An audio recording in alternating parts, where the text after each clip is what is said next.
नमस्कार, आप देख रहे हैं खबर उत्तराखंड। मैं हूं आपके साथ तनवीर। रुक करते हैं खबरों का, लेकिन उससे पहले नजर डालते हैं इस वक्त की हेडलाइंस पर। उत्तराखंड विधानसभा में विपक्ष के हंगामे के बीच सदन में 9 विधेयक पास। 4 दिवसीय सत्र 1.5 दिन में खत्म। उत्तराखंड में महिलाओं, युवाओं और भूतपूर्व सैनिकों के रोजगार स्वरोजगार के लिए अलग अलग नीतियां बनेंगी। धामी कैबिनेट ने दी मंजूरी। यूसीसीसी में होंगे बदलाव। धोखा देकर शादीशुदा होकर लिव इन रिलेशन में रहने वालों को मिलेगी कड़ी सजा। सभी मदरसों को लेनी होगी मान्यता। अल्पसंख्यक संस्थानों के लिए अब बनेगा प्राधिकरण।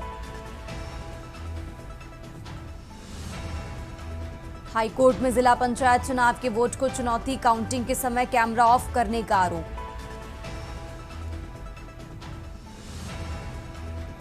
धमसिंह नगर में बर्ड फ्लू से एक सप्ताह में 2000 से ज्यादा मुर्गियों की मौत। पंत विश्वविद्यालय के आसपास चिकन की बिक्री बंद। आप देख रहे हैं के न्यूज, खबरों का सारथी। और चलिए अब रुक करते हैं खबरों का। चमोली जिले के भराड़ी सैंड स्थित विधानसभा भवन में एक भव्य कार्यक्रम आयोजित किया गया, जिसमें मुख्यमंत्री पुष्कर सिंह धामी और उत्तराखंड विधानसभा अध्यक्ष ऋतु खंडूड़ी भूषण ने संयुक्त रूप से वाइब्रेंट बर्ड्स ऑफ कोटद्वार नामक पुस्तक का अनावरण किया।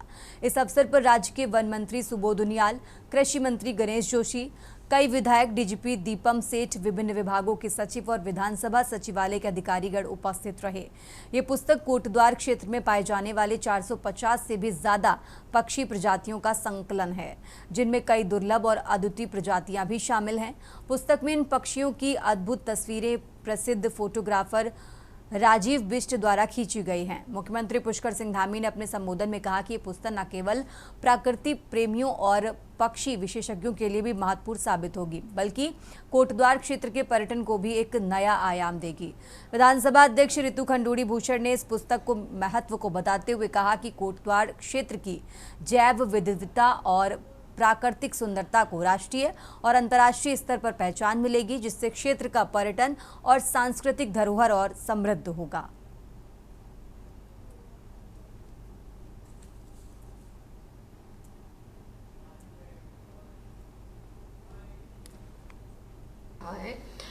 तो ये एक छोटा सा प्रयास था। दूसरा, मैं कोटद्वार विधानसभा से विधायक भी हूँ और वहाँ मैंने देखा है पिछले 8-9 सालों में कि वहाँ पर चिड़ियाओं की जो प्रजातियां हैं वो बहुत सारी हैं और विदेश से भी वहाँ चिड़िया आती हैं।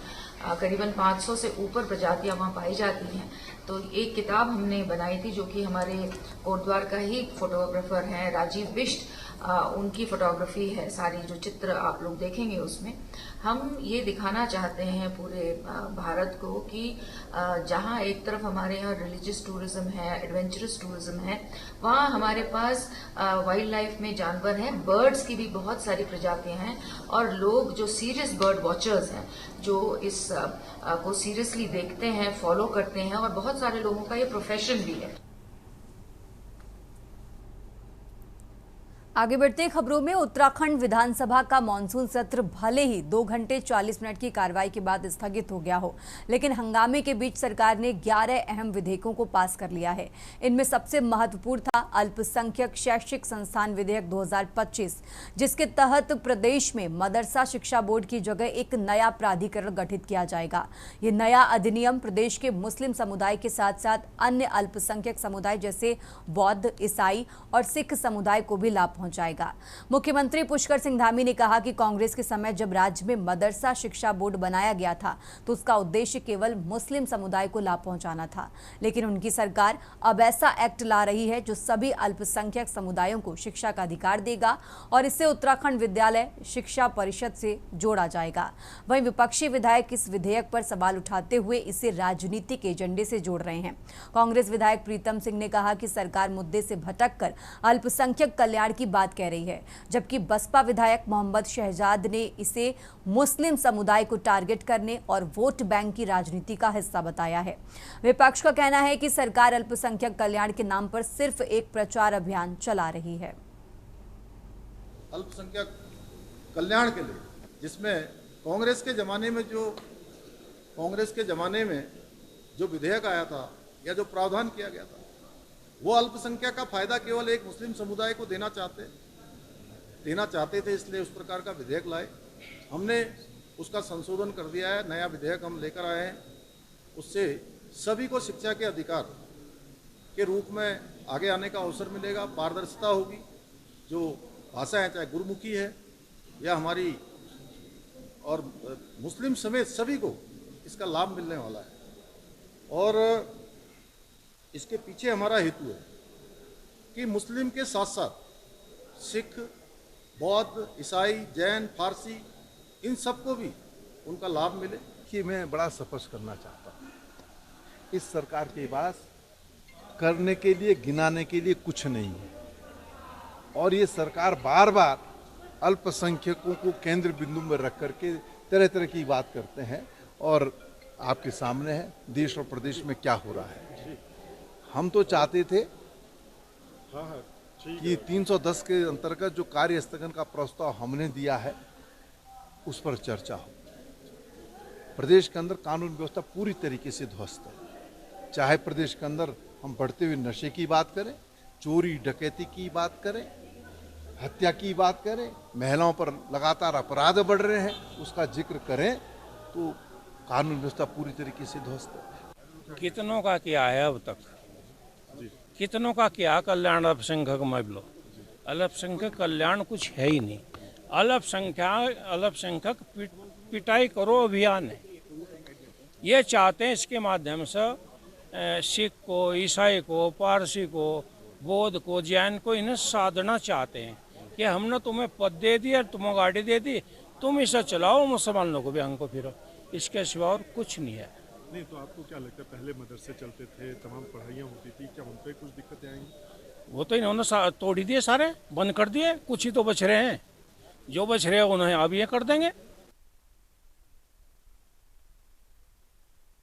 आगे बढ़ते खबरों में, चमोली जिले के गैरसैंण में विधानसभा मानसून सत्र के दौरान हमारे संवाददाता शिव नारायण ने विधानसभा अध्यक्ष रितु खंडूड़ी से विशेष बातचीत की है। इस सत्र के महत्व और इसकी कार्रवाई पर चर्चा करते हुए रितु खंडूड़ी ने बताया कि ये सत्र राज्य के विकास के महत्वपूर्ण मुद्दे को लेकर चल रहा है। उन्होंने कहा कि मानसून सत्र में राज्य की जनता से जुड़े कई अहम विषयों पर चर्चा हो रही है, जिनमें बाढ़, विकास कार्य और प्राकृतिक आपदाओं के प्रभावों पर चर्चा शामिल है। रितु खंडूड़ी ने यह भी बताया कि विधानसभा में विपक्ष और सत्ता पक्ष दोनों की सक्रिय भागीदारी रही है, जिससे राज्य की जनता के हित में बेहतर फैसले लिए जा रहे हैं। उन्होंने सत्र की कार्रवाई को सुचारू रूप से चलाने की बात कही है और ये सुनिश्चित किया है कि सभी विधायकों को अपनी बातें रखने का पूरा अवसर मिल रहा है। हमारे साथ मौजूद हैं रितु खंडूड़ी जी, उनसे जानेंगे कि विधानसभा में क्या क्या हुआ, क्या क्या आज मैम विधानसभा में किस तरीके की परिस्थिति देखने गई। जो जब शुरू हुआ था तो उसी दिन से हंगामा देखने को मिला, और क्या विपक्ष ने किस तरह का हंगामा किया और नई पार्टी के रात को सोने का यही कर दिया। देखिए, ऐसा आप लोगों ने देखा होगा, दोनों दिन काफ़ी हंगामेदार रहा और हम लोग जो चाह रहे थे, जिस तरह से चाह रहे थे कि प्रश्नकाल हमारे हों, अन्य चीज़ों पर चर्चा हो, नहीं हो पाए। हमारा आपदा बहुत बड़ा इशू था, उस पर हम लोग चर्चा नहीं कर पाए क्योंकि बहुत ज़्यादा सरकार के माध्यम से जो मेरे पास विशेष आया था वो मैंने पूरा करने का प्रयास किया। हाँ, लेकिन दुखद है कि प्रश्नकाल में जो प्रश्न लगने चाहिए थे या सप्लीमेंट्री लोग पूछते हैं, वो चीज़ें नहीं हो पाई। विपक्ष ने अपना ही ये सत्र को ख़त्म करके अपना ही नुकसान किया है, ऐसा लगता है। बिल्कुल सभी का है। देखिए, ऐसा है, जनता हमें यहाँ भेजती है, कुछ काम करने के लिए भेजती है, उनके सवाल उठाने के लिए भेजती है, उनकी चिंता करने के लिए भेजती है, और अगर हम हल्ले गुल्ले में सत्र को ना होने दें तो दुखद है। Thank you. ये थे हमारे साथ विधानसभा अध्यक्ष रितु खंडूड़ी जी, जिन्होंने बताया कि विधानसभा न चलने के कारण विपक्ष के किस तरह के मसूबे ने अपना काम किया और उन्होंने चलने नहीं दिया, क्योंकि अगर विधानसभा सत्र चलता तो कहीं ना कहीं जो आम पब्लिक है उसके लिए भी फ़ायदा पहुंचता। मैं शिव नारायण अपने सहयोगी कैमरामैन शुभम चौहान के साथ के न्यूज़ इंडिया, भराड़ी, विधानसभा चमोली। आगे बढ़ते खबरों में, उत्तराखंड हाईकोर्ट में नैनीताल जिला पंचायत अध्यक्ष के चुनाव में की गई गड़बड़ी को लेकर दायर याचिका पर सुनवाई हुई। याचिकाकर्ता पूनम बिष्ट और पुष्पा नेगी ने चुनाव परिणाम चुनौती दे दी है, जिसमें आरोप लगाया कि अध्यक्ष पद के मतपत्र में जानबूझकर ओवर राइटिंग की गई थी और उस पर टेम्परिंग की गई, जिसके चलते वो मत रद्द कर दिया गया। याचिकाकर्ताओं के अधिवक्ता ने अदालत को बताया कि ये कार्रवाई जानबूझकर की गई और इसलिए चुनाव परिणाम प्रभावित हुआ है। सुनवाई के बाद कोर्ट की खंडपीठ ने राज्य सरकार, चुनाव आयोग, दोनों प्रत्याशियों और याचिकाकर्ताओं के अधिवक्ताओं से ये आदेश दिया कि वे संबंधित वीडियो और सीसीटीवी फुटेज देखें। कोर्ट ने यह निर्देश दिया कि जिलाधिकारी कार्यालय नैनीताल में 22 अगस्त को सुबह 11 बजे मतगणना के वीडियो और सीसीटीवी फुटेज को देखा जाएगा। ये फुटेज ट्रेजरी के लॉकर में सुरक्षित हैं और जिलाधिकारी उन्हें पेश करने की व्यवस्था करेंगे। पंचायत चुनाव में कुल 22 मत पड़े थे, जिसमें भाजपा प्रत्याशी दीपा दर्मवाल को 11 और कांग्रेस प्रत्याशी पुष्पा नेगी को 10 मत मिले थे। एक मतपत्र ओवर राइटिंग के कारण रद्द कर दिया गया है। वहीं उपाध्यक्ष पद पर दोनों पार्टी के प्रत्याशी को समान मत मिले थे और चुनाव लॉटरी से निर्धारित हुआ।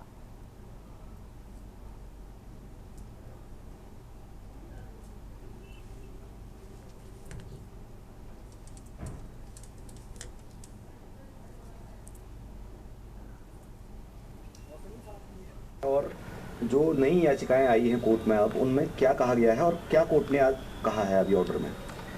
अब आज जो है इलेक्शन जो पिटीशन इन्होंने फाइल किया था, इलेक्शन को चैलेंज जो किया था, उसकी दूसरे दिन की आज सुनवाई थी। उस सुनवाई में जो इलेक्शन पिटीशनर के जो वकील हैं उन लोगों ने बहस की थ्रेडफेयर, और उन्होंने कहा कि हमारा जो ये है कि इस पूरे जो इलेक्शन जो है उसकी ट्रांसपेरेंसी में हमें डाउट है, इसलिए इसको दोबारा रिपोल किया जाए। आगे बढ़ते हैं खबरों में। पौड़ी गढ़वाल में विकास भवन पौड़ी में जिलाधिकारी स्वाति एस भदौरिया की अध्यक्षता में बीडीओ सह सर्ववर्गीय बैठक आयोजित की गई। बैठक में जिलाधिकारी ने विभिन्न विभागों से चालू योजनाओं और विकास कार्यों की अद्यतन प्रगति रिपोर्ट प्राप्त की और अधिकारियों को योजनाओं की समयबद्धता, गुणवत्ता और पारदर्शिता पर विशेष ध्यान देने के निर्देश दिए। जिलाधिकारी ने साफ रूप से निर्देश दिए कि स्वरोजगार संबंधी योजनाओं का लाभ केवल वास्तविक पात्रों तक पहुंचाना चाहिए। उन्होंने कहा कि उन लोगों को छोड़कर जो पहले ही योजनाओं का लाभ उठा चुके हैं, नए पात्रों की पहचान कर उन्हें लाभ पहुंचाया जाए। इसके लिए एक आधार लिंक्ड डेटाबेस तैयार किया जाए ताकि कोई व्यक्ति एक से ज्यादा बार योजनाओं का लाभ न उठा सके। इसके अलावा जिलाधिकारी ने ई-कॉमर्स वेबसाइटों के माध्यम से अच्छी गुणवत्ता के उत्पादों को लिंक करने की बात कही है, जिससे स्थानीय उत्पादकों को आर्थिक लाभ हो सके। उन्होंने अधिकारियों से यह भी कहा कि योजनाओं का व्यापक प्रचार प्रसार किया जाए ताकि ज्यादा से ज्यादा लोग योजनाओं से लाभान्वित हो सकें। मुख्य विकास अधिकारी गिरीश गुणवंत ने अधिकारियों से योजनाओं की जन भागीदारी से जोड़ने और स्थानीय नवाचारों को बढ़ावा देने का आह्वान किया है।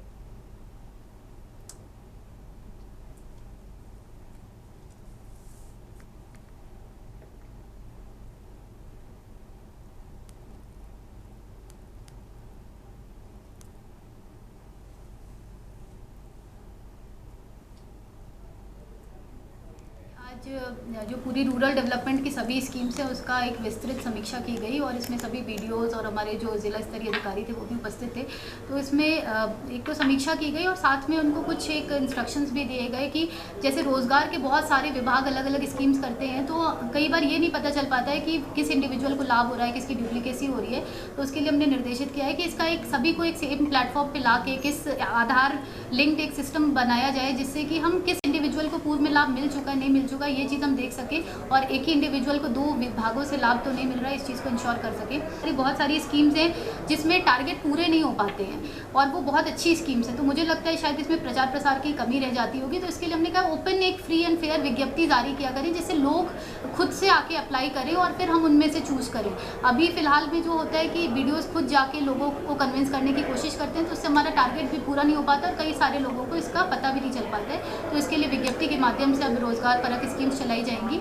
और इसके अतिरिक्त हमारे जो फार्म एक्टिविटीज़ हैं उसमें हमारी जो समूह की महिलाएं हैं वो अच्छा काम कर रही हैं, लेकिन जो नॉन फार्म एक्टिविटीज़ हैं, फॉर एग्जांपल जैसे होम स्टेज पर काम करने की आवश्यकता है या फिर कुछ हम हैंडीक्राफ्ट आदि पे काम करने की आवश्यकता है, उसके लिए भी हम लोगों ने उनको नए आइडियाज़ और नए ग्रुप्स इस तरीके के सिलेक्ट करने के लिए बताया है। बाकी बहुत सारी स्कीम जैसे प्रधानमंत्री आवास योजना और जो अन्य स्कीम्स हैं हमारी फिशरीज़ और एग्रीकल्चर की, उन सब पर भी चर्चा की गई।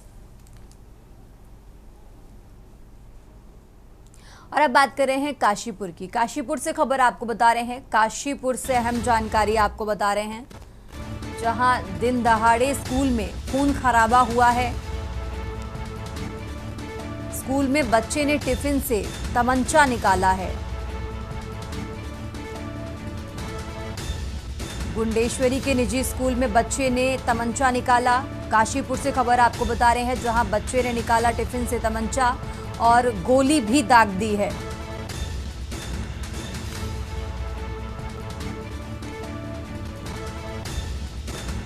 सीसीटीवी में ये पूरी घटना कैद हुई है। काशीपुर से खबर आपको बता रहे हैं, अध्यापकों ने पकड़ा नाबालिग शूटर। शिक्षक गगनदीप सिंह कोहली घायल हुए हैं।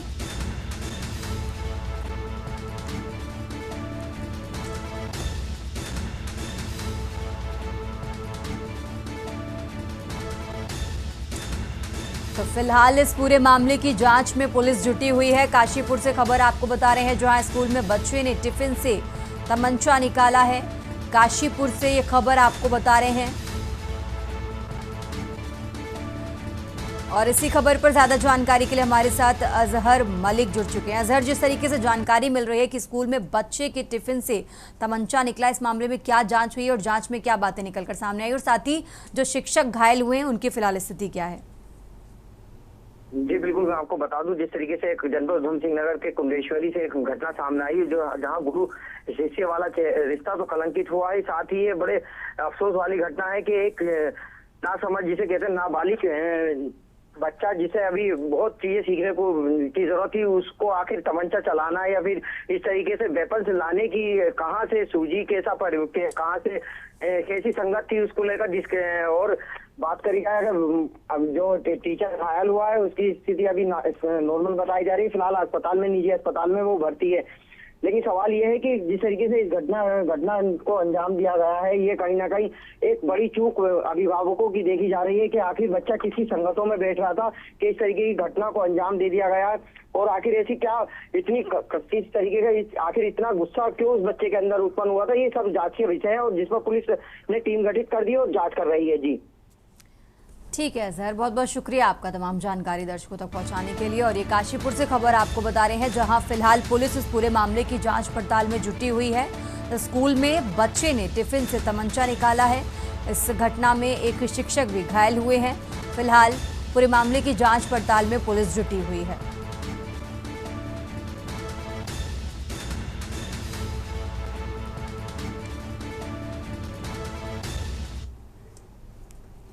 खबर उत्तराखंड में, फिलहाल यहां रुकते हैं एक छोटे से ब्रेक के लिए।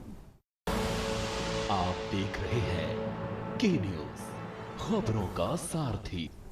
ब्रेक से वापस आ चुके हैं। अब खबर चमोली से है, जहां यमुनोत्री विधानसभा से निर्दलीय विधायक संजय डोभाल ने भराड़ीसैंण विधानसभा में आयोजित एक पत्रकार वार्ता के दौरान उत्तरकाशी जिला पंचायत अध्यक्ष पर गंभीर भ्रष्टाचार के आरोप लगाए हैं। उन्होंने आरोप लगाया कि जिला पंचायत अध्यक्ष ने भ्रष्ट तरीके से काम किया और सरकारी फंड्स का दुरुपयोग किया है। डोभाल ने बताया कि इस मामले की जानकारी उन्होंने मुख्यमंत्री पुष्कर सिंह धामी और कैबिनेट मंत्री सतपाल महाराज को भी दी, लेकिन सरकार की ओर से कोई प्रभावी कार्रवाई नहीं की गई है। विधायक संजय डोभाल ने कहा कि इस तरह के भ्रष्टाचार से क्षेत्र की जनता को नुकसान हो रहे हैं और सरकार को इस मामले में तत्काल हस्तक्षेप करना चाहिए। उन्होंने ये भी कहा कि यदि सरकार इस मामले पर ध्यान नहीं देती तो वे और उनके समर्थक विरोध आंदोलन करेंगे। डोभाल ने पत्रकारों से कहा कि वे इस मामले को लेकर उचित मंच पर जाएंगे और जनता के हित में कदम उठाएंगे। सबसे पहले जब मैं 2022 में विधायक बना था, 2022 के द्वितीय सत्र में मैंने सत्र में एक बात उठाई थी कि उत्तरकाशी जिले में जिला पंचायत अध्यक्ष के द्वारा बहुत बड़े भ्रष्टाचार हो रहा है और उस टाइम सरकार के द्वारा ये कहा गया था कि मामला कोर्ट में विचाराधीन है, इसमें हम कुछ नहीं कह सकते।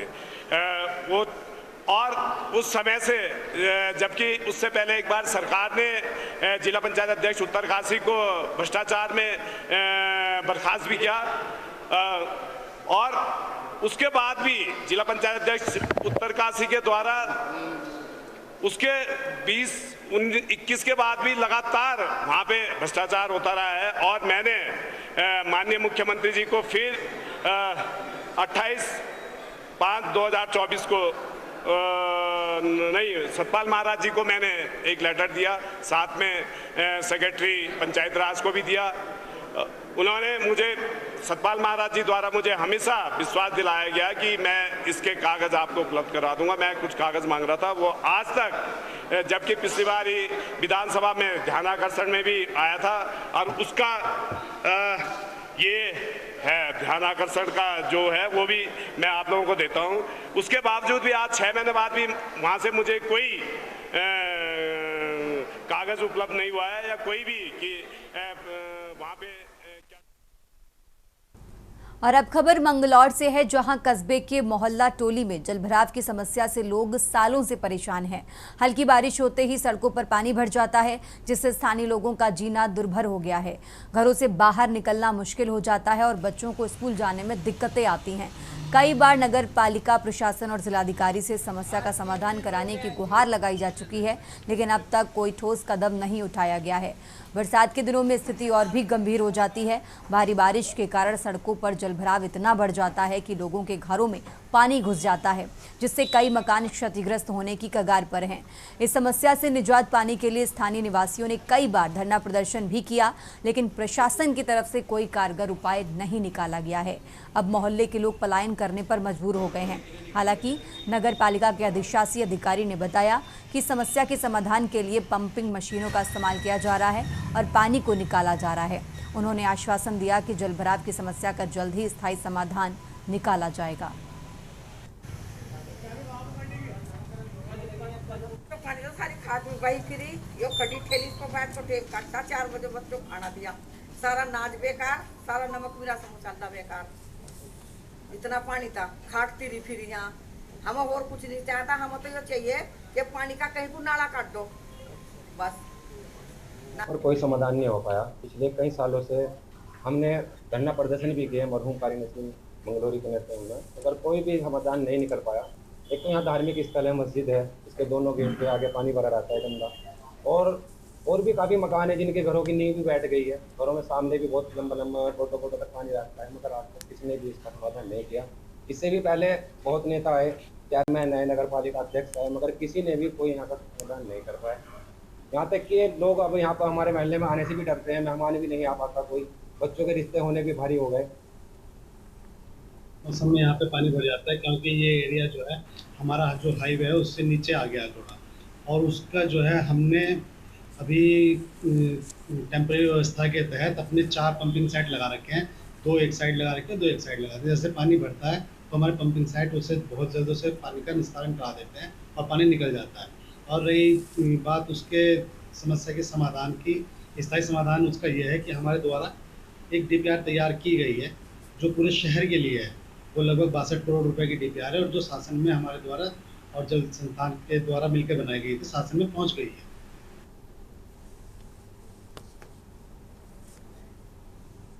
इस बुलेटिन में फिलहाल इतना ही। आप देखते रहिए के न्यूज़ इंडिया। आप देख रहे हैं के न्यूज़, खबरों का सारथी।